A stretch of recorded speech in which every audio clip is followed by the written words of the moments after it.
ಮಕ್ಕಳಿಗೆ ಮನೆ ಒಳಗಡೆ ಏನಾದರೂ ಮಾಡಿಕೊಡ್ತಂತಂದರೆ ಸಿಂಪಲಾಗಿ ಟಿಪ್ಸ್ ಹೇಳ್ತೀನಿ. ಯಾವುದೇ ಥರದ ಸೋಯಾ ಸಾಸು, ಚಿಲ್ಲಿ ಸಾಸು, ಆಳಮೂಳು ಮಸಾಲ ಏನು ಹಾಕೋ ಅವಶ್ಯಕತೆ ಇಲ್ಲ. ಫಸ್ಟ್ ಆಯಿಲು, ಆನಂತರ ಉಳ್ಳಾಗಡ್ಡೆನ ಏನು ಕೆಂಪಗಾಗೋ ಥರ ಬಿಡಬೇಕಾಗಿಲ್ಲ.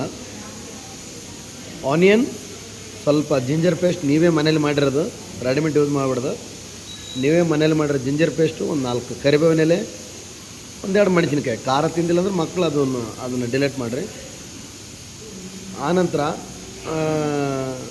ಎಗ್ ಸ್ವಲ್ಪ ಒಂದು 2 ನಿಮಿಷ ಆದ ಗಂಟೆ ಎಗ್ ಹೊಡೆದು ಚೆನ್ನಾಗಿ ಬುಜ್ಜಿ ಟೈಪ್ ಮಾಡಿಕೊಂಡು ಅದರಲ್ಲಿ ಹಸಿ ಜೀರಿಗೆ ಅಥವಾ ಪುದೀನ ಏನು ಊಟ ಮಾಡ್ತಾರೋ ಅದನ್ನ ಹಾಕಿ ಮಸ್ತ್ ರೈಸ್ ಹಾಕಿ ಈ ಥರ ಮಾಡಿ ತಿಂತಿದ್ರೆ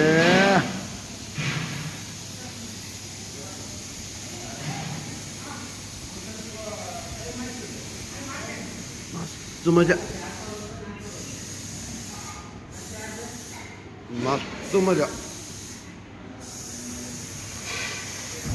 ನೀರಪ್ಪ ಬಾ.